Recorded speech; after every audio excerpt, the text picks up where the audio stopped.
guys, ketemu lagi dengan saya Kaleb Ang di Youthcast Podcast Youth Gereja Kristen Kalam Kudus Ambon. Dan hari ini kita sudah kedatangan dokter spesial yang menjadi bintang tamu kita hari ini. Dan terima kasih banyak buat kalian yang sudah selalu menyaksikan Youthcast Podcast Gereja Kristen Kalam Kudus Ambon. Let's share to inspire tentunya.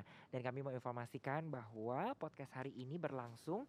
Semua yang terlibat di sini sudah mematuhi protokol kesehatan tentunya dengan mencuci tangan dan menggunakan masker selalu selama proses recording ini berlangsung. Nah, hari ini kita kedatangan bintang tamu super spesial karena bintang tamu ini bagi saya sangat menginspirasi tentunya, dan kita akan mendengarkan banyak kisah-kisahnya. Siapa lagi kalau bukan, ada yang bisa tebak nggak sih? Mungkin pada asing nih ya, kita kenalan dulu deh. Langsung saja, inilah dia Dr. Felmi Delima. Tepuk tangan dulu. Ibu dokter nih ya, dokter muda ya, masih remaja kayak kita, pemuda ya. Usia-usia Pasti. kita nih kayaknya nih ya. Nah, dokter, kenalin dulu nih namanya siapa, kemudian apa namanya, lulusnya kapan, kerjanya di mana sekarang, gitu-gitu lah. Oke, selamat apa ya, sore ya berarti Iya. nih ya. Selamat sore semuanya. Perkenalkan, saya Felmi Delima, lulusan Fakultas Kedokteran Unpad tahun 2016. 2016, Iya, ya senior nih 2016. ceritanya ya. Ya. Aduh, agak tua-tua dikit Angkatan ya. berapa sih, angkatan berapa sih dok? 2009. 2009. Kedua, iya. Oh, angkatan kedua ya Iya, dari yang waktu itu keduanya. dokter di Iya, Ambon benar. ya. Heeh. Oke. Kemudian sekarang kerja di mana dok? Kalau sekarang Bertugas di mana ya lebih tepatnya? dari tahun 2019 itu pindah ke rumah sakit Haulusi, rumah sakit RSUD Haulusi. Jadi dari 2019 sampai sekarang sekitar 2 tahunan kayaknya. Oke, 2 tahun di RSU ya. Benar. Dan aku dengar-dengar katanya sekarang kerjanya lebih menangani di ruang isolasi COVID ya. Iya, sekarang tugasnya lebih banyak, bukan lebih banyak lagi sih, kayaknya udah full, udah setahun lebih ini fullnya di ruang isolasi. Ruang isolasi COVID ya. Iya. Pasien COVID. Oke. Nah, sebelum penugas di ruang isolasi, bertugasnya di mana? Karena Prakteknya? kita masih dokter umum, kita penugasannya pertamanya itu tetap di IGD, jadi garda terdepan lah namanya.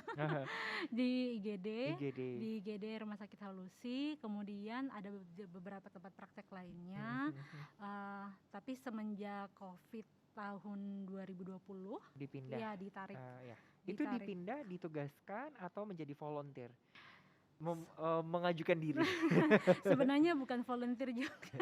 Iya, bukan volunteer sih, maksudnya kayak Karena mengajukan diri atau memang ditunjuk? Enggak, jadi saat itu tuh sebenarnya karena terjadi peningkatan kasus kan dari, kalau yang ada di Ambon itu kan udah dari bulan Maret. Bulan Maret tahun lalu. Iya, dari 2020 itu.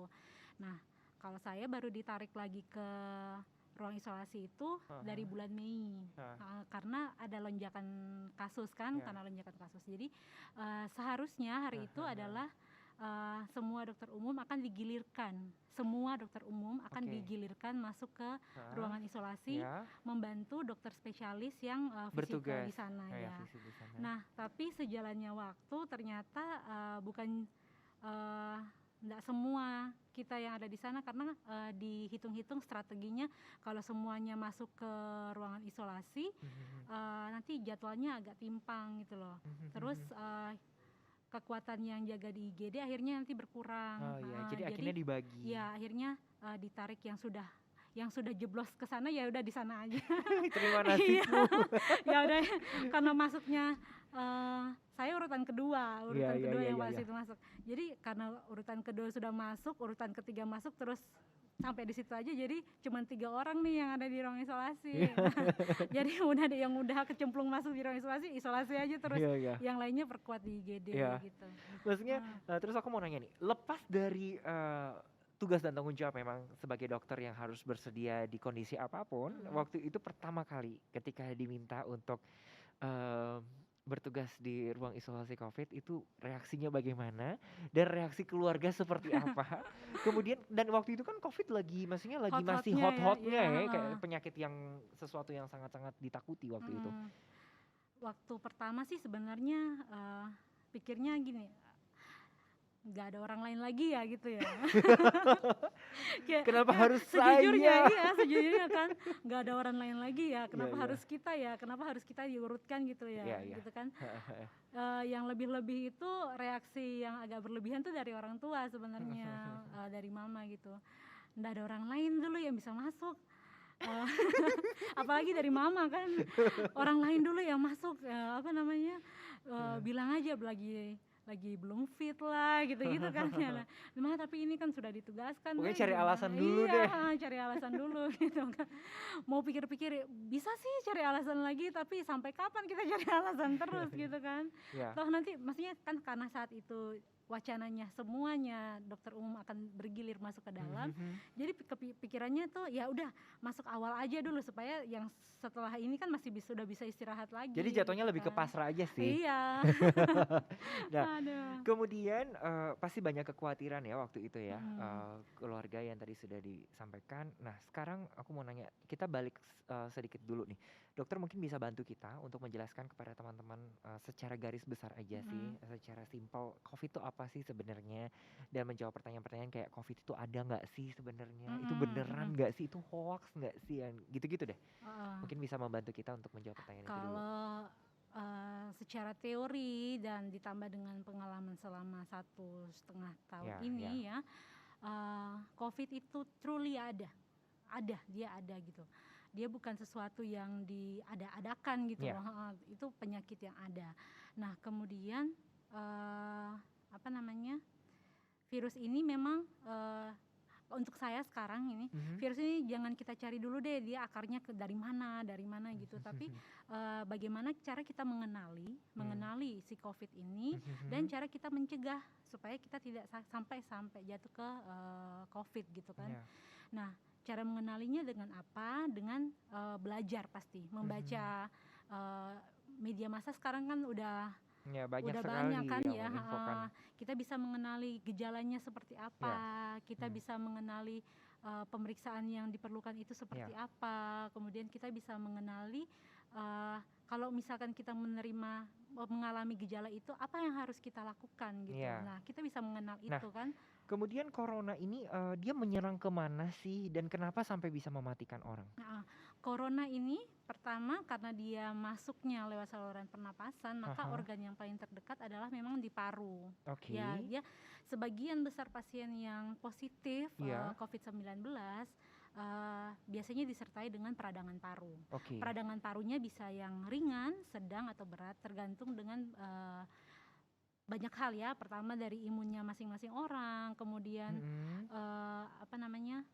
banyaknya virus yang masuk ke dalam tubuhnya mereka. Nah seperti itu, apa ada tidaknya penyakit-penyakit komorbid atau penyakit penyerta. Nah seperti itu. Jadi hal-hal itu yang menjadi indikator apakah itu menjadi lebih berbahaya atau tidak, begitu benar, ya. Kemudian sekarang kita akan lebih tadi kan kita udah cerita sedikit tentang corona gitu-gitu ya, udah tahu bahayanya segala macam. Nah, sekarang kita balik lagi flashback ya pengalaman waktu itu nih. Nah, waktu itu pasiennya masih berapa orang? Kan waktu itu masih hot-hotnya tuh. Nah, kemudian waktu dokter masuk itu kesulitannya apa sih untuk menangani pasien corona itu yang berbeda dengan menangani pasien-pasien yang lainnya ya. Jadi saat itu jumlah pasien karena udah terjadi peningkatan, jadi pas saya masuk ke ruang isolasi itu udah hampir full bed lah. Jadi daya tampung kita itu kan di rumah sakit di Haulusi itu ada sekitar 50 bed. Ya waktu itu kan pakai kode-kode kan dok, kayak 01, iya pasien 01, 02. Tapi pasien sebenarnya pada saat itu pasien kalau dipakaikan kode nomor itu berarti pasiennya bukan cuma dirawat di Haulusi. Oh ada di beberapa tempat? Ada di beberapa tempat dan sudah ada di beberapa kabupaten gitu. Jadi entah hari itu kumulasinya sudah berapa secara kumulatif, tapi yang sementara dirawat di Haulusi itu hampir full bed lah. Kita kapasitasnya sekitar 50-60 bed, hampir full bed itu 50-60 bed itu. Kesulitannya apa tuh yang beda sama kesulitan penyakit yang lain? Bedanya adalah yang pertama adalah kita menjelaskan pada pasien bahwa pasien ini sementara dalam fase isolasi. Isolasi artinya bahwa mereka tidak bisa dikunjungi. Jadi menerima kenyataan itu yang harus mengedukasi orang itu ya yang susah. Kita di dalam tuh seperti jadi dengan bantuan perawat juga, perawat itu sangat membantu. Betul. Iya benar, perawat itu sangat membantu. Mereka membantu, kan kita masuk untuk visite sambil juga menjelaskan, tapi kan karena kita visitanya semua pasien, jadi nggak mungkin kita menjelaskan satu persatu pasiennya diisolasi di sini, jadi kondisi seperti ini harus menerima, kita banyak berdoa, kita kan nggak bisa ke semua pasien kemudian kita bilang seperti itu. Nah, perpanjangan tangan kita, perpanjangan mulut kita adalah perawat, mereka membantu gitu menjelaskan karena kan kita main dengan virus ini berarti kita main sama imun kan. Nah, imun itu kan dia sebenarnya nggak bisa dipungkiri salah satu hal yang mempengaruhi adalah adanya stresor atau enggak. Jadi semakin orangnya stres, dan memang terbukti sih orang yang stresnya ya gimana ya nggak bisa terkontrol, kita dapatkan hasil negatif itu lebih lama gitu loh daripada pasien yang dengan hati gembira menerima apa yang terjadi pada mereka, tidak ada denial. Itu lebih cepat mereka sembuh. Memang tergantung lagi dengan banyak hal, dari sistem imunnya, berapa banyak virus yang masuk pada mereka, gejala yang muncul memang. Tapi dukungan dari keluarga, kemudian dukungan dari tenaga kesehatan, kemudian semangat dari pasiennya itu sendiri itu juga yang membantu proses penyembuhan mereka sebenarnya. Jadi kesulitannya pertama itu ya harus mengedukasi itu. Harus mengedukasi mereka bahwa mereka ini dalam fase isolasi, nggak bisa dihubungi. Kan ada beberapa orang yang udah kita aja deh gitu ya, 1 atau 2 hari, 3 hari di rumah itu mungkin masih bisa diterima gitu kan ya. Seminggu, 10 hari pasti udah uring-uringan. Udah mulai uring-uringan, udah mulai kacau nih. Kapan keluarnya gitu kan. Nah, waktu itu pakai APD dok? Pakai APD lengkap. Nah itu kan kesulitan tersendiri juga ya. Pakai APD itu harus berapa lama ya tahannya sampai, maksudnya misalnya 8 jam atau berapa lama? Kalau kita dokter sih sebenarnya tidak terlalu lama dibandingkan perawat. Makanya saya sekali lagi tuh ya perawat memang harus kita apresiasi mereka. Karena mereka itu di standby-kan 24 jam. Memang tidak semua sekaligus masuk gitu. Tapi sebenarnya karena mengukur kekuatan kita juga, kekuatan perawatnya juga gitu. Jadi ada yang masuk sekitar 8 jam. Bahkan pada saat kasus meningkat, kita nggak bisa satu perawat ada di dalam, harus 2 atau 3 perawat di dalam. Nah itu berarti mereka harus bertahan sekitar 12 jam. Apalagi perawat-perawat yang di ICU. Perawat di ICU itu kan karena kekuatan kita di ICU itu hanya sekitar 4 orang tenaga perawatnya, berarti mereka harus siap sekitar 12 jam di dalam ruangan isolasi gitu. Nah kalau kita dokter sendiri, kita visite, baru kita menggunakan APD. Nah itu sekitar 2-3 jam, bisa lah sekitar 2-3 jam itu tidak melepas APD ya? Paling kalau misalkan ada pasien yang observasi mungkin lebih lama, bisa sampai 4 jam. Oh begitu. Iya, yang paling lama mungkin kalau saya, sebenarnya kalau kita dokter umum sih memang nggak terlalu lama juga di dalam, tapi kalau dokter spesialis itu lama mereka di dalam. Ya mereka lebih menganalisa. Benar. Ya. Oke. Nah pernah nggak mengalami satu titik jenuh atau ngerasa capek, lelah banget dalam menangani COVID ini? Ada tuh sampai pada fase yang menganggap COVID itu udah ada hal biasa gitulah ya. Sampai muak gitu. Muak dengan kondisi seperti ini, muak dengan masuk ruang isolasi lagi gitu. Pernah ada yang kayak gitu. Cuman kembali ke itu sih, ketika karena kan saya itu di sana kalau masuk setiap hari itu kan kayaknya kurang maksimal gitu loh. Jadi kayak kita memaksimalkan hari ini, hari berikutnya lagi udah ada tumpukan capek dari hari sebelumnya gitu. Akhirnya kita buat sistem kerja 2 minggu full, setelah itu kita istirahat 2 minggu full gitu aja sih. Jadi lebih maksimalnya 2 minggu full itu 2 minggu full itulah kita berjibaku sama pasien. Waktu itu berarti nggak pulang rumah ya? Waktu itu nggak pulang. Harus tinggal di rumah sakit ya? Oke, bagaimana orang tua itu nanya-nanya? Khawatir? Nelpon tiap hari sih, Nelpon tiap jatuhnya nelpon tiap hari, heeh. Iya ya. Jatuhnya Oke, karena nelpon kan tiap hari. nggak bisa dipungkiri dokter, perawat dan segala macam yang menjadi garda terdepan ya. Jadi kalau misalnya ada apa-apa mereka risikonya paling tinggi ya sebenarnya ya. Oke. Kemudian pernah nggak punya pengalaman menangani pasien COVID yang paling berkesan atau yang menginspirasi secara pribadi atau menguatkan juga mungkin? Ada sih, Itu ada gimana ceritanya? Mungkin bisa bagi sama kita. ada beberapa sebenarnya, Ya, ada boleh beberapa kita dengarkan. Ada satu pasien pertama, ini hamba Tuhan sebenarnya. Iya. Ya, hamba Tuhan hari itu beliau masuk, kemudian sempat menemani dari IGD, karena kebetulan saya kenal sama hamba Tuhan ini. Iya. Beliau masuk ke IGD, sampai di belakang, sampai di ruangan isolasi itu masih sempat ngobrol gitu. Beliau nanya gini, kalau di sini bisa khotbah? Beliau nanya gitu. Jadi jadi hari itu udah mau dekat Natal, karena udah bukan udah lewat Natal, mau tahun baru, udah mau tahun baru. Beliau nanya, kalau di sini bisa khotbah? Bisa Bapak Pendeta, boleh. Oh kalau gitu, kalau misalkan saya masih dirawat sampai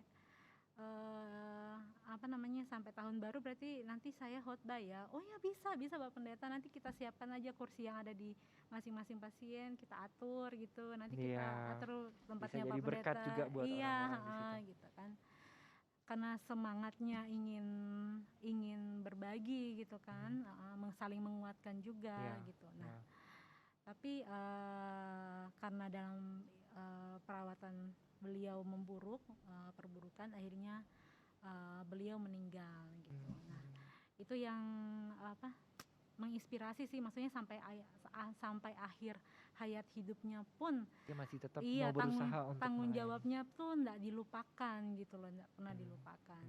Kemudian pasien yang kedua mungkin karena kenal, itu guru waktu SMA. Guru waktu SMA sempat. Jadi pas beliau masuk tuh mungkin karena kenal ya, jadi setelah selesai keliling-keliling pengen lama gitu sama beliau gitu kan, sampai cerita gimana apa kondisinya sekarang, bagaimana gitu, perencanaannya beliau setelah misalkan negatif bagaimana gitu kan.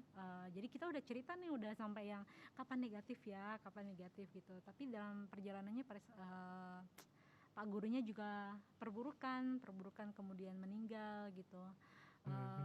Kemudian karena saya kenal sama keluarganya, menjadi satu beban bagaimana cara menyampaikan ke keluarga kalau Bapak sudah tidak ada. Nah, yang momen-momen seperti itu sebenarnya yang itu pergolakan batin juga ya. Secara satu sisi harus profesional, benar, sebagai dokter, tapi satu sisi juga ada hubungan batin ya. Iya benar, yang kayak gitu sih. Iya sih. Berarti di situ dokter banyak melihat bagaimana orang-orang hebat juga ya, yang ada di situ ya, yang masih terus berjuang, terus bertahan sampai titik akhir mereka dalam perjuangan hidupnya. Nah, kemudian bagaimana dokter juga memberikan kekuatan kepada mereka, mungkin COVID itu kan ibaratnya mereka sudah tahu bahwa risiko-risiko apa yang terburuk yang akan mereka hadapi. Ibaratnya mereka ketika masuk pasti mereka sudah banyak pikiran ke hal-hal tersebut begitu ya. Nah, mungkin dalam perjalanan dokter pernah nggak memberikan kekuatan atau apa kepada pasien-pasien, mungkin sebagai satu penghiburan bagi mereka, atau mungkin sesama pasien bisa memberikan kekuatan atau bagaimana? Untungnya itu adalah ketika ada pasien baru yang masuk ke ruang isolasi, ada juga pasien lama yang ada di sana gitu kan. Masih jadi ada yang standby ya. Pasti ada pasien lama yang ada di sana, dan mereka tanpa komando memang saling menguatkan gitu. Kita dari nakes memang menguatkan secara teori kan, kita bercerita kalau Bapak minum obat secara teratur seperti ini, nanti perjalanan penyakitnya kalau misalkan membaik seperti ini. Tapi tidak bisa dipungkiri ya, penguatan dari orang yang sama-sama merasakan itu kayaknya lebih ngena deh daripada dibandingkan dengan kita yang memang merawat juga, juga mengedukasi gitu. Kalau kita nakes sendiri itu tantangan tersendiri untuk menjelaskan pada keluarga sebenarnya. Ada pasien yang datang dengan keluarga yang sangat care dengan kondisi pasiennya gitu. Jadi setiap hari ada satu anggota keluarga yang datang menanyakan bagaimana keluarganya. Tapi kita juga ketemu dengan pasien-pasien yang keluarganya sama sekali tidak care gitu dengan keluarganya. Jadi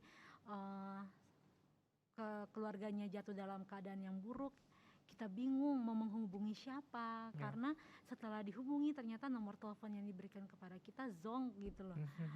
Terus ada yang kita hubungi tapi nggak datang-datang, ada yang kita hubungi saling melempar, oh nanti saya hubungi keluarga yang ini aja, hubungi keluarga yang ini aja gitu.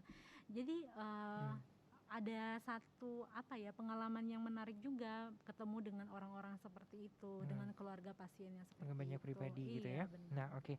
Kemudian ada nggak hal yang berkesan dalam menangani pasien, baik yang hal yang baik maupun hal yang buruk gitu, yang dirasa oleh dokter? Hal yang baik banyak. Kita karena kita bantu didoakan. Karena kita banyak didoakan gitu. Kita masuk ke mereka, kita kasih pengertian ke mereka, kemudian mereka membalas semoga Tuhan memberkati. Banyak doa jadi buat kita gitu loh dari banyak orang. Kalau tidak enaknya tuh penolakan dari pasien. Oh ada juga ya pasien? Ya ada. Walaupun dia sudah datang tapi dia menolak. Sudah positif nih, misalkan sudah positif. Oh saya nggak percaya gitu. Kita lihat buktinya dulu. Jadi di sini dokter juga harus mengambil peran sebagai psikolog sih. Iya sebenarnya. Untuk bisa menjelaskan ya. Kalau di luar Ambon itu kan sebenarnya ada sistem yang berjalan, kan psikolog juga dilibatkan. Kan kalau jadi bekerja sama begitu ya. Seperti itu. Oke. Kemudian selama momen di rumah sakit ya dalam bertugas, dokter di momen apa dokter sangat merasa bahwa ini hanya karena penyertaan Tuhan? Di momen pada saat kayak maksudnya ini kalau tanpa Tuhan nggak ada artinya gitu ya. Momen pada saat bisa merasakan kasih Tuhan lah. Dulu kan belum ada rapid antigen ya. Dulu kan kita masih pakai rapid antibody. Pernah setelah evaluasi setelah kerja, hasil rapid antibody saya tuh positif gitu. Reaktif. Nah itu kan karena masih hot-hotnya masih COVID gini. Duh gimana ini? Udah seminggu kerja, 2 minggu kerja, pengen pulang, kangen gitu loh. Pengen pulang, kangen. Baru minggu pas seharusnya saya pulang itu adalah minggu perjamuan gitu kan. Pengen perjamuan. Jadi pas dikabarkan kalau hasilnya reaktif, udah langsung yang drop dan telepon kemana-mana, telepon mama, kayak blank gitu kan. Telepon mama, telepon keluarga, telepon teman-teman gitu kan, minta advice, minta didoakan gitu sambil nangis gitu. Aduh bagaimana ini. Terus kalau sekarang mungkin terdengarnya agak lebay, tapi waktu itu memang genting banget loh COVID itu. Sekarang juga masih genting banget sih, super. Tapi kayaknya orang sudah lebih nggak ini. Kalau dulu kan sampai dijemput loh di rumah ya kan. Kayak gitu kan. Kalau waktu itu. Kalau karena momennya ya masih yang hot-hotnya seperti itu, jadi masih panik juga gitu. Aduh kalau ini positif bagaimana gitu kan ya. Kalau masih positif, positif berarti apa di rumah juga di tracking gitu kan. Kalau positif berarti mau isolasi di mana gitu kan. Pikirannya udah kemana-mana gitu. Cuman memang pernah ngeluh nggak? Kayak aduh Tuhan kenapa aku begini, kenapa aku kerjanya harus dengan resiko begini. Pernah nggak dipungkiri pernah, apalagi kalau pada fase yang capek-capeknya. Aku kemarin bulan lalu baru positif. Baru positif. Jadi recovery 2 minggu masuk lagi ke ruangan isolasi. Pada saat positif itu yang kayak kok bisa Tuhan gitu kan. Aku ngebantu kan orang. Ini kan bukan kerja asal-asal loh, ini kerja bantu orang gitu kan. Udah 100% dirasakan gitu. Kenapa balasannya seperti ini? Jadi kayak banyak pertanyaan jadinya ya. Kenapa? Sehari pertama, 2 hari pertama tuh udah yang aduh kayaknya ini ada yang salah, jadi menelusuri ke belakang, ketemu siapa ya kayak gitu kan, akhirnya kan kayak menyalahkan orang lain juga gitu. Mungkin padahal mungkin ada momen-momen yang kita lose kontrol juga betul. Gitu kan akhirnya tapi setelah hari ketiga, hari keempat dan seterusnya mulai evaluasi, oh mungkin Tuhan kasih seperti ini agar beta istirahat gitu loh. Iya, jadi ada hal baik ya yang selalu yang Tuhan buat ya. Oke, jadi berarti bukan masyarakat doang ya yang ngerasakan itu ya, dokter juga ngerasain iya, itu nakes ya. juga sih banyak. Nakes juga nakes itu Apalagi perasaan udah protek banget. Kenapa masih ini? Sebenarnya karena gini sih, kita protek orang lain nggak protek diri mereka juga sama aja. Iya, sama aja. Virus ini tuh bisa menjadi polemik waktu itu karena mungkin ada sebagian yang ada gejala dan nggak ada gejala. Betul, ya dok ya. Itu kenapa begitu tuh? Kan itu pokoknya dari sistem imun lah. Imun sebenarnya banyak hal yang mempengaruhi dari sistem imun, ya imun. Dari sistem imun, kemudian banyaknya virus yang masuk itu kita bilangnya viral load, kemudian ada tidaknya komorbid pada orang tersebut, penyakit-penyakit yang menyertai gitu kan, yang seperti itu. Ada pada usia-usia yang lanjut usia, nah mereka kan memang lebih rentan untuk terkena virus ini. Virus ini tuh dia dia agak lebih spesial dari virus-virus yang lainnya. Sebenarnya kan sifat virus itu kan dia kalau keluar dari inangnya, keluar dari indongnya dia akan mati gitu kan ya. Dia akan bertahan hidup pada individu yang hidup gitu. Jadi dia kan seperti parasit gitu sifatnya kan gitu. Tapi anehnya virus ini dia bisa bertahan sekitar, kalau tidak salah saya bacanya tuh 3-5 jam setelah dia keluar dari inangnya gitu. Jadi dari droplet yang dikeluarkan, misalkan dropletnya ada di meja atau benda mati lainnya, dia akan tetap bertahan. Nah di saat-saat itulah mungkin kayak kita pegang apa gitu, terus tiba-tiba kita misalkan aus, kita buka masker, kita nggak sengaja megang hidung bagian mulut atau ngecek-ngecek mata, nah yang kayak gitu mungkin bisa dia transmisinya. Pernah nggak ngalamin momen-momen, karena waktu itu kan masih banyak orang yang belum percaya dengan COVID dan lain sebagainya, banyak kontroversi ya. Pernah nggak dokter dapat momen-momen kayak dipertanyakan, terus kayak disalahkan, kayak seolah-olah ini nggak sakit kok, ini nggak gini kok gitu, sampai jadinya akhirnya perdebatan besar. Pasti pernah. Gitu. Apalagi yang waktu bulan-bulan pertama itu kan sebenarnya karena masih jaga IGD, jadi kita ketemu dengan pasien-pasien yang punya gejala, tapi denial kalau mereka itu suspek. Kita bilangnya suspek karena kan belum ditegakkan diagnosisnya suspek dengan COVID gitu. Jadi harus di swab. Dulu tuh yang menakutkan tuh swabnya itu loh. Iya, ya kan katanya sakit. Jungkil-jungkil hidung itu kan karena kan sekarang lama-lama udah biasa nih. Iya, karena kan udah baru pernah nih apa-apa. Kalau dulu kan apa ini? Dicungkil-cungkil hidungnya buat apa gitu kan. Nah yang kayak gitu-gitu sih. Terus menanggapinya bagaimana tuh? Kesel nggak? Keselnya ada pasti. Keselnya ada pasti. Kayak ini orang udah dibilangin berulang kali kok sama aja responnya gitu kan. Tapi sebagai tenaga yang bertanggung jawab ya, tanggung jawab kita sih sebenarnya untuk mengedukasi masyarakat gitu loh. Sebenarnya COVID ini bukan kita takut yang kayak gimana ya, tapi kita tetap harus mawas diri gitu kan. Tetap kita harus mawas diri.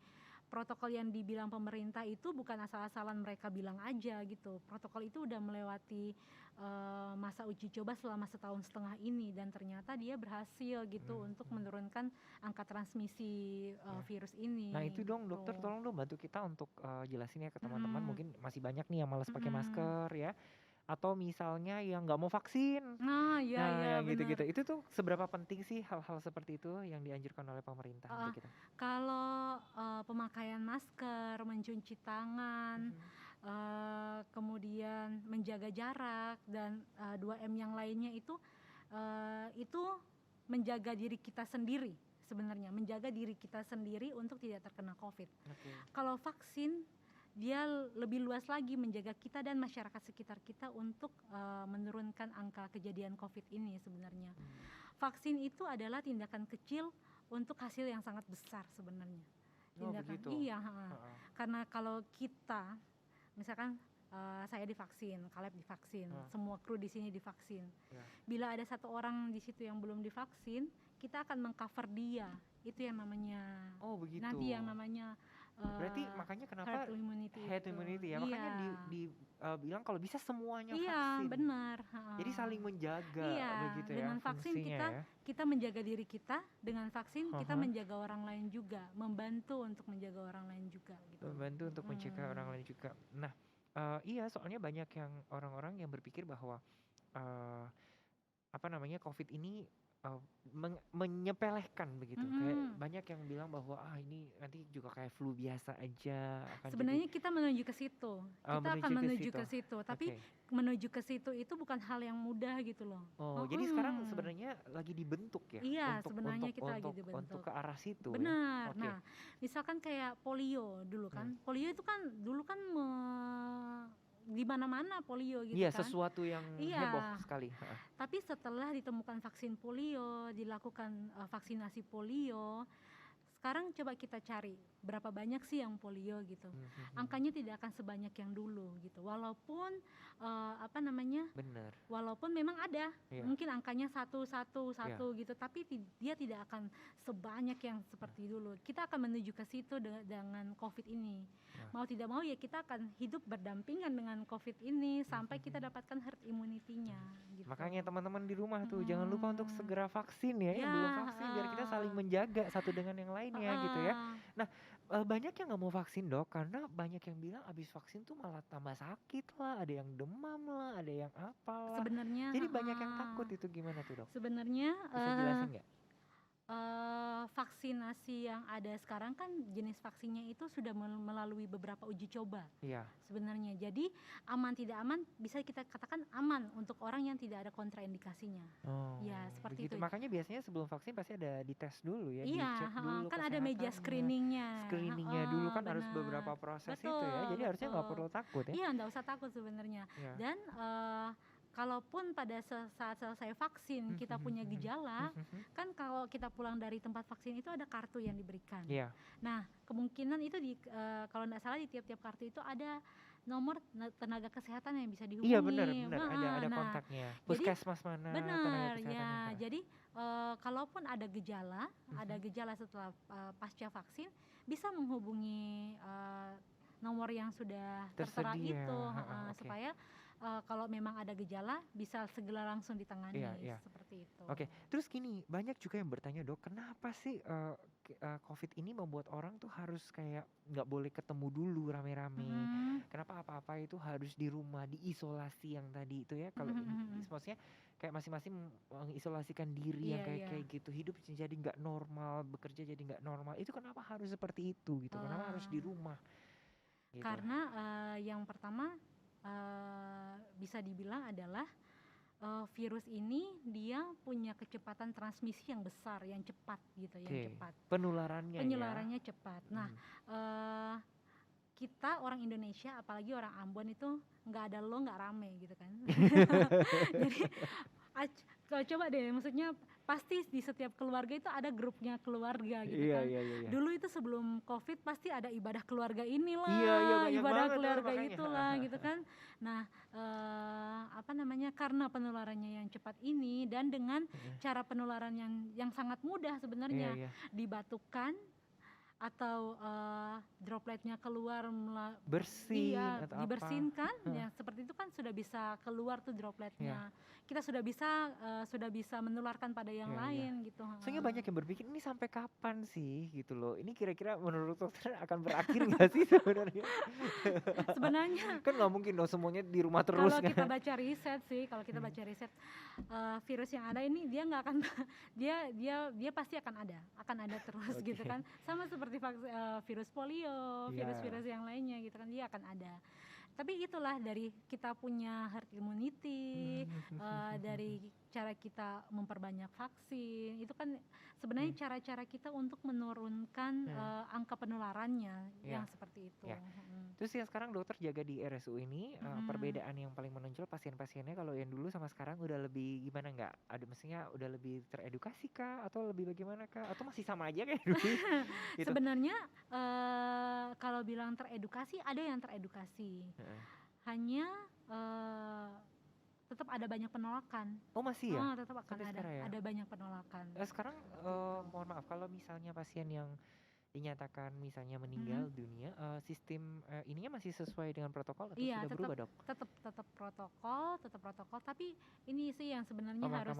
Iya, sebenarnya pada saat pemulasaran jenazahnya dimandikan itu bisa kita perbolehkan maksimal 2 keluarga pasien untuk ada pada saat itu. Oh sekarang sudah boleh? Dari dulu. Oh dari dulu yang boleh? Benar, dari dulu. Ada 2 keluarga yang bisa masuk ke situ dan kita berikan APD. Jadi kalau ada yang mau masuk untuk melihat jenazah, kita persilahkan maksimal 2 orang. Nah kemudian kita berikan APD, keluarganya bisa masuk seperti itu. Itu kenapa nggak boleh banyak orang dok? Kan orangnya sudah meninggal begitu. Tetap virusnya masih bekerja ya? Dari cairan tubuhnya sih sebenarnya, dari kalau kita waspadai dari cairan tubuhnya. Oh itu ya, makanya sangat krusial ya, harus diperhatikan ya, daripada yang lain nanti akan menjadi korban-korban berikutnya begitu ya. Nah oke dok, tips-tips praktis nih yang mungkin bisa diberikan buat teman-teman untuk tetap menjaga kesehatan dan menjaga protokol kesehatan juga. Nah tips-tipsnya apa nih mungkinnya selama COVID ini? Ada kan yang nyaranin kayak misalnya berjemur gitu kan ya, terus ada yang nyaranin apa banyak lah, pokoknya banyak sekali tips-tips. Kita mau dengar dari dokter nih, kira-kira apa nih buat sebenarnya untuk menjaga kita dari COVID itu ada beberapa hal yang bisa kita lakukan. Yang pertama adalah mencegah supaya virus itu tidak masuk ke kita. Cara mencegahnya bagaimana? Yaitu dengan 5M yang tadi. Kita mencuci tangan, kita memakai masker, menjaga jarak. Nah kemudian menghindari kerumunan. Kemudian setelah itu kita memperkuat sistem imun kita. Nah caranya dengan apa? Istirahat yang baik, istirahat yang cukup, jangan tidur larut tuh ya. Apalagi yang suka nonton drakor. Istirahat yang cukup, kemudian makan makanan yang bergizi, yang memenuhi sebenarnya nggak usah 4 sehat 5 sempurna juga, tapi ya memang bisa, kita harus makan dengan baik gitu loh. Kemudian berjemur ya pas. Itu benar ya? Benar berjemur. Kalau bisa berjemur bisa, karena kan kita memerlukan juga vitamin D membantu untuk memperkuat sistem imun juga gitu kan. Selain itu adalah dengan vaksinasi. Jadi pemerintah kan sekarang tempat vaksin udah nggak kayak dulu lagi. Vaksin udah di mana-mana gitu kan. Benar. Tinggal datang bawa KTP, selesai ngisi formulir apa-apa semuanya kan, terus divaksin. Dan ingat, kalau sudah vaksin pertama jangan lupa vaksin kedua. Jadi sesuai waktu ya, biasanya kan dikasih waktu. Dok, apa bedanya COVID yang dulu ya sama sekarang yang varian-varian baru nih? Kan banyak kan yang muncul-muncul tuh, atau gimana? Lebih parah ya? Kalau varian baru ini, memang varian Delta itu memang dia penularannya lebih cepat. Oh jauh lebih cepat? Jauh lebih masif. Dan itu sudah ada di Ambon kan ya dok? Sepertinya sudah. Sebenarnya bisa dilihat dari angka kesakitan lah. Bulan lalu itu kita pasien meninggal di ruangan di RSU itu 2 kali lipat dari bulan sebelumnya. Oh begitu. Bener. Jadi ini bukan hoax sih sebenarnya. Bukan hoax sih. Jadi varian itu mungkin sudah masuk ya, tapi ada beberapa jurnal juga mengatakan bahwa varian ini dia maksudnya tidak membuat orang semakin buruk gitu. Jadi mungkin dia lebih penularannya lebih cepat, tapi dia angka kesakitannya ada, tapi secara klinis memang tidak terlalu berat gitu. Oh kurang. Tapi Tapi tidak menutupi ada juga pasien yang memberat. Terus ada yang bilang ada rumor-rumor yang bilang kalau misalnya udah pernah kena, kayaknya nggak susah kena lagi atau kenanya dengan gejala yang lebih ringan. Itu bagaimana sih dok sebenarnya? Itu bisa terjadi dengan memang memenuhi teori immunity kan. Jadi kalau misalkan kita sudah pernah kena, kemudian terinfeksi kembali dengan virus yang sama, kemungkinan gejala yang muncul tidak akan lebih berat dari gejala yang pertama kali kita kena, karena sudah ada antibodi yang terbentuk. Tapi tidak tertutup kemungkinan kita akan kena lagi. Iya. Terus itu dok, kan ada orang yang kayak misalnya udah kena terus berapa hari kemudian bisa diambil darahnya, dibilang plasma apa gitu kan ya? Plasma konvalesen. Nah, itu gimana tuh dok? Siapa tahu kita bisa ngajak teman-teman di sini juga bisa menjadi pendonor ya, untuk membantu teman-teman yang lain. Benar. Ya itu gimana tuh? Terapi itu pun juga sudah kita pakai di Rumah Sakit Halusi udah setahun nih. Itu benar-benar dibutuhkan ya dok ya, berfungsi ya, untuk membantu ya. Sebenarnya untuk penelitiannya kan masih tetap berjalan, tapi ternyata kita lihat dari pasien-pasien yang dirawat dengan pemberian plasma konvalesen, biasanya ini pasien-pasien yang di ICU. Itu ternyata ada perbaikannya juga cepat, signifikan gitu. Ya. Benar. Itu gimana tuh dok prosedurnya dan lain-lain, mungkin bisa kita sharing dengan teman-teman. Jadi itu tuh untuk teman-teman yang sudah pernah terkonfirmasi COVID-19. Kemudian kalau misalkan ada permintaan untuk plasma konvalesen, pemberian terapi TPK, itu bisa langsung melakukan pendonoran di PMI ya. Nah, tapi ada beberapa syaratnya. Sebenarnya saya nggak terlalu detail ya, untuk tapi intinya ada syaratnya. Iya, jadi ada tinggal ikuti aja syaratnya. Benar. Kita harus lihat pas gejala awalnya itu seperti apa dia ringan, sedang atau berat.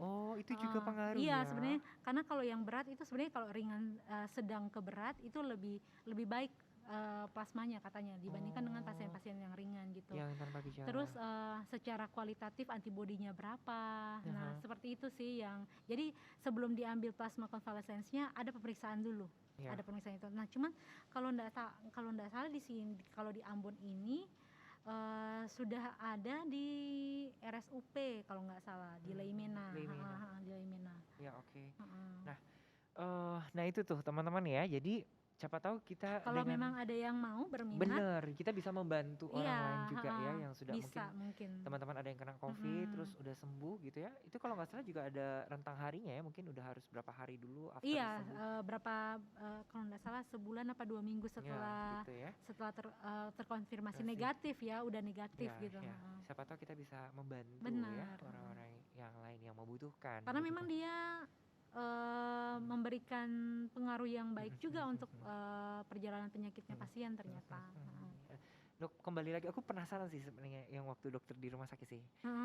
Waktu itu pernah nggak ada kondisi, kan orang bilang yang biasanya yang kena itu komorbid atau yang misalnya yang yang udah tua atau yang ini mungkin kemungkinannya bisa lebih cepat ini. Pernah nggak ada kasus berat banget tapi untuk orang yang masih muda kayak kita, yang ibaratnya belum nggak ada komorbid tapi berisiko juga gitu. Ada nggak? Itu kejadiannya gimana itu dok? Jadi itu berarti tidak menutup kemungkinan ya, dia tidak Iya, melihat. jadi maksudnya virus corona ini dia nggak punya radar gitu loh. Oh ini komorbid, yang ini aja deh. Yang ini nggak komorbid, dikit-dikit aja di sana kan. Kalau kita anak muda kan pikirnya udahlah masih karena muda sehat ini, kan, masih sehat, masih apa, kayaknya nggak bahaya. Ada. Nah itu gimana dong dok? Biar teman-teman juga jadi pelajaran. Ada sebenarnya pernah ketemu satu kasus orang yang tidak ada komorbid, usianya masih 40-40an kalau nggak salah 30-an kan, 30-an dan masuk ICU dengan sesak berat.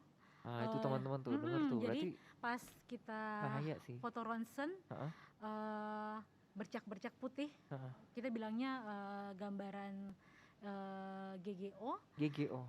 Itu hampir 75% dari gambaran parunya gitu kan. Itu gara-gara apa? Dokter lambat datang atau apa? Atau dia biarkan atau dia gimana tuh? Bisa juga seperti itu. Jadi udah ada gejala lama sebenarnya, mungkin sekitar berapa hari sebelumnya? Iya, sebelumnya gitu, tapi diabaikan saja, pengen di rumah aja, takut ke rumah sakit mungkin. Nah, itu tuh teman-teman dikatakan di COVID kan gitu kan. Iya. Oh, berarti terus Ada sebenarnya Berat kayak ya gitu. kasusnya? Berat kasus dan pada akhirnya pasiennya meninggal. Wah sampai meninggal ya? Iya, Padahal pasiennya awalnya nggak ada meninggal. komorbid juga? Nggak ada. Masih Nggak ada muda kayak kita komorbid. ini ya? Masih Iya, sehat-sehat ya? masih muda. Sudah menikah memang, sudah menikah. Sekitar umurnya kayaknya sekitar 30-an akhir gitu loh. Jadi dia sekali lagi COVID ini dia tidak memandang usia. Iya, itu Dia tidak teman-teman tuh. memandang kamu punya komorbid atau enggak gitu. Bahkan anak-anak juga ada yang kena ya? Ada, kasihan, ada. Iya. Cuman beritanya kan tidak terblow up seperti yang Iya. Tapi ada ya sebenarnya kasusnya. Ada sebenarnya. Bahkan mengalami kasus yang parah juga. Yang sampai di stres napas berat sampai saat ini sepertinya ada juga sih. Ada ya? Ya? Juga. Waduh, berarti memang corona ini nggak mengenal usia sebenarnya. Kalau di provinsi lain tuh pasti kita bisa ketemu gitu, apalagi kayak Jakarta, Bandung, Surabaya, pasti itu banyak kasus anak yang sebenarnya dia tertutupi dengan kasus-kasus orang dewasa, tapi mereka banyak kasihan yang anak-anak kecil itu kan. Iya. Memang satu sisi betul imun tubuh harus kuat dan ini ya, tapi intinya adalah corona itu tidak mengenal usia, tidak mengenal siapa kamu, gitu ya. Jadi makanya masing-masing harus menjaga diri. Tetap harus menjaga diri dan menjaga lingkungan. Menjaga lingkungan ya, makanya vaksin ya biar semuanya iya benar. imunitasnya terbentuk gitu ya. Oke. Nah terakhir nih dok, mungkin ada pesan-pesan nih ya buat teman-teman pemuda di rumah terkait dengan COVID ini gitu ya, atau berdasarkan dengan pengalaman dokter, kemudian ingin berbagi apa dengan teman-teman di rumah, mungkin bisa disampaikan. Yang pertama mungkin karena dikasih ranah kayak gini nih, happy banget ya sebenarnya. Jadi bisa memberitahukan bahwa COVID itu sebenarnya ada gitu kan ya. COVID itu ada, tapi bukan sesuatu yang tidak bisa kita cegah gitu kan. COVID ini ada, tapi bukan sesuatu yang tidak bisa kita tangani gitu. COVID ini ada dan sampai saat ini banyak penelitian berjalan untuk obat-obat yang bisa berpengaruh untuk mengeradikasi si COVID ini gitu. Dulu orang minum obat banyak banget kan, jadi obat COVID tuh bisa 4, 5, 6 macam, 7, 8, 9 gitu kan. Sekarang obat COVID cuman berapa? Cuman di guideline-nya itu cuman 2 gitu kan. Jadi semakin kesini semakin kita diberikan pengetahuan, semakin kita tahu bagaimana untuk mencegah si COVID ini. Nah dari kitanya aja gimana kita mau menerima informasi itu, apa kita mau mengabaikan atau kita mau menerima dan menjalankannya dalam kehidupan masing-masing gitu. Jadi kalau dibilang pakai masker, cuci tangan, jaga jarak, hindari kerumunan, itu bukan sesuatu yang cuma dibilang aja gitu, tapi ternyata sesuatu yang dicanangkan oleh pemerintah itu adalah sesuatu yang memang sudah terbukti membantu kita untuk terhindar dari COVID. Satu. Yang kedua adalah jangan lupa vaksin, dan jangan, ini sekarang nih lagi trennya tuh teman-teman dokter tuh lagi kayak ini dicari loh pasien-pasien yang pengen dapat surat tidak layak vaksin. Kan untuk berangkat kan sekarang harus ada vaksinasi tuh. Jadi nggak mau vaksin? Iya, nggak mau vaksin dengan alasan lagi sakit ini. Iya, alasannya ini sakit ini gitu kan. Jangan seperti itu. Lagi tren ya? Iya, lagi banyak nih, dok bisa dapat surat tidak layak vaksin nggak dok, kayak gitu kan. Ada beberapa pasien yang kalau punya nomor WA-nya kita kan, dok bisa minta surat tidak layak vaksin nggak dok? Soalnya saya ada riwayat ini gitu. Tapi ibu sekarang ada punya keluhan. Enggak ada keluhan sih dok. Oh iya ibu enggak punya kontraindikasi untuk vaksin, jadi silakan vaksin aja bu. Jangan dong. Aduh ya. Kayak gitu kan. Jadi vaksin itu seperti yang tadi saya bilang, vaksin itu tidak hanya menguntungkan bagi kita, tapi menguntungkan juga untuk lingkungan sekitar kita gitu. Jadi tidak ada ruginya kita divaksin, malah menguntungkan banyak orang kalau kita divaksin gitu. Itu aja dok? Oke. Jadi dari sini teman-teman aku bisa ngambil kesimpulan ya bahwa tadi dokter udah cerita, dan dari sini juga kita bisa melihat bahwa teman-teman yang berjuang di garda terdepan itu memiliki kesulitan yang luar biasa juga ya, memiliki suatu pergumulan juga yang besar ya, keluarga dan lain sebagainya, tapi intinya adalah bersama-sama dengan Tuhan dan tetap memandang ini sebagai satu profesi dan tanggung jawab kepada Tuhan, makanya harus dijalankan dengan baik ya. Oleh karena itu makanya dokter juga menghimbau kepada semua kita untuk tetap saling bekerja sama begitu ya, bekerja sama untuk agar kita semuanya terbebas dari COVID. Mudah-mudahan Ya, amin amin, ya. amin, Oke. amin. Ya, kurang lebih seperti itu hari ini podcast kita. Terima kasih semuanya teman-teman yang udah menyaksikan. Terima kasih Dok Makasih sudah banyak udah meluangkan diundang juga. waktunya di tengah-tengah kesibukan. Tetap semangat. Salam buat teman-teman semua dokter yang Thank you. lain. Ya. Terima kasih udah berbagi pengalaman dengan kita. Di sini kita bukan untuk sok sok pinter dan lain-lain segala macam, tapi kita hanya sebatas untuk sharing aja, berbagi pengalaman, menceritakan agar teman-teman di rumah juga bisa tahu ya kondisinya di rumah sakit seperti apa gitu ya. Oke, terima kasih semuanya dan sampai jumpa lagi di podcast selanjutnya di Youthcast Podcast Gereja Kristen Kalam Kudus Ambon dengan saya Caleb. Tuhan Yesus memberkati.